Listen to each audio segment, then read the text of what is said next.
Hey everyone, Amateur Repeater Directory here. Just wanted to do a quick catch-up video on what we've been working on, specifically the elevation terrain mapping, basically for line of sight. Can I reach that repeater? That's what I'm asking. Can I reach that repeater?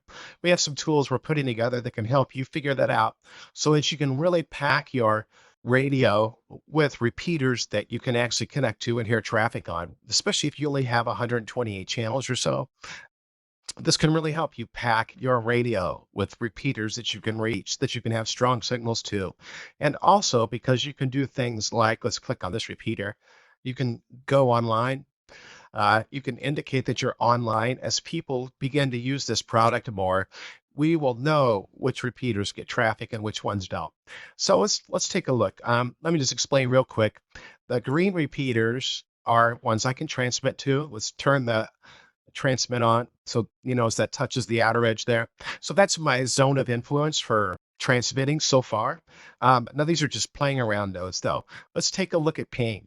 Let's turn on the ping and turn off. Whoops. Yeah. So this is what ping means is this is probably the outer node right here. This guy right here, let's zoom in a little bit. There we go. That means I can kerchunk that repeater, or I can key up on that repeater. I can get a signal back from it that says, yeah, you reached the repeater, but maybe my signal's not strong enough to transmit to. And finally, we have receive. Let's go to receive over here and we'll turn off ping. So receive this is the outer guy here. How far am I receiving? Receiving 19 miles, pinging 17, transmitting 7. Those are really low numbers. You can do way better than that. But anyway, that's the furthest node out that I can receive signal from and listen to people talk. It's too far away for me to, for some reason, transmit to. As you're using your ham radio, you update all these statuses. Then you can come up here to this export, and you can export this to chirp. So what you can do is play around with all these repeaters, and the ones you mark as, hey, these are good repeaters. I can listen to this. I can reach this repeater. Those are the ones you want in your radio, not a bunch of paper tigers, not a bunch of dead weight repeaters out there that no one's talking on. So let's get on to the line of sight information. Let's go to this area. I like this area. This is where I live.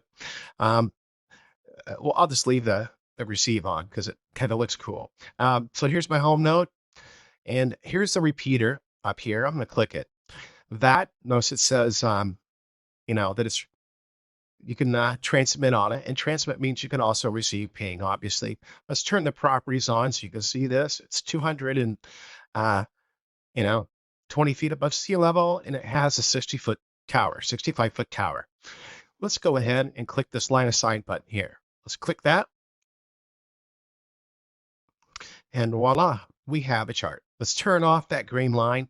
The green line is the curvature of the Earth stuff. We're not going to get into that right now. This chart can get really complicated, or it can reveal a lot of information. Now, there's one little bug here we'll fix. This on the left side is the beginning location. This is my home. In reality, I shouldn't be below ground, obviously. I would be sitting about 20 feet above that because that's about how far I am above sea level. And then I have a 25-foot vertical antenna I have. So I would probably barely be clipping the top of this. Which is why I can reach this repeater. But if you notice, the distance is 20 miles. It shows right here, 19.56. It says line of signal, no. But it just means, do I have a direct clear line of signal? No. But that doesn't mean I can't talk to that repeater. Notice I'm only 81 feet off of hitting that. I'm hitting this obstruction here. In reality, I am hitting that obstruction, but in reality, if the chart was correct, I'd be clipping the top of it. But still significantly, probably 30 feet of that structure would be in my way. But that doesn't mean I can't reach that repeater. Through refraction and other things, remember, this is just a direct line of sight. It could be to the left or to the right of that is a low spot and my signal gets right through. So that's rated a 3-star. Even though it's a no, the rating is 3 stars, meaning, yeah, you probably can get to this repeater if you try. Give it a try. You might be able to reach that. And in fact, I can reach this really strong. So it's really valuable information. Let's do another mapping that'll show something interesting. Let's scooch this over. I'm going to go from my home base to this guy. This is a different repeater, but notice I'm going over all this water, and the only thing is this little bridge right here, or maybe I'm hitting that land right there. Let's go ahead and do a line of sight on that. This is such a cool chart. Um, Again, I'm starting below ground there. I shouldn't be, but we know that. Let's get rid of the green line. There's a line of sight. So the ending point is 90 feet. And this tower is, let's get a line here. Come on. 130. So it's probably, I don't know, what is that? It's a 50, 60-foot tower. But my line of sight says no. And again, I'm minus 35 feet, but I'm probably just barely below that in reality. Again, there's a little bug there. But it's interesting to see how that works over water. Let's do one more. Let's close that properly. Let's go this guy. This is going to go from here across that land and over water. Let's do that one. It's kind of fun to play with. You can see here I'm going over the water. I hit that land over here, back on land. And let's turn off the line of sight. Again, I'm sitting really about right there. So in reality, I do have a clear path to that once I fix that little bug there. That gives me a 5-star rating, even though this is here, because I'm only 17 feet. I only have 17 feet of obstruction in my way. And this is important. Our elevation data isn't just strictly the ground. It's the trees, the buildings, everything. So when we hit something from the top, that's what's registered, not the ground below. And that's important because that's what you want, because that's what you're trying to, you're trying to get your signal through when you're broadcasting. So it's very, very informative. Anyway, hope that helps a lot. Let's do one more real quick before we make this too long. Let's go out to Tin Cup, Colorado. Let's close this.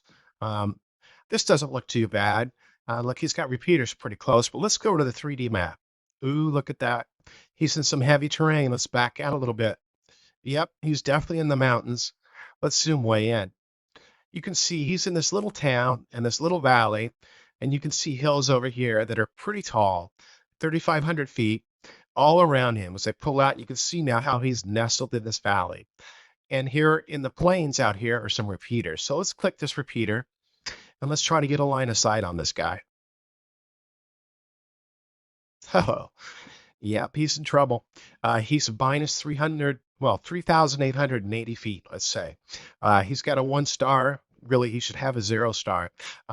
So he's at 10,000 feet. The chart starts at 10,000, slopes down to the plains over here on the right, to that repeater.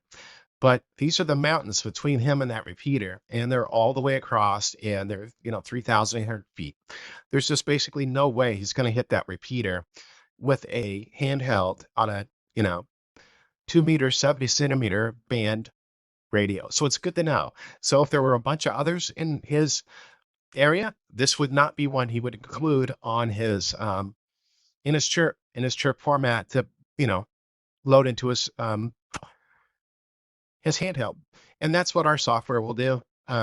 It will determine all this and pack your repeater with high quality line of sight and also traffic. We'll get to the traffic stuff later. Anyway, I hope that was good for you, and thanks a lot.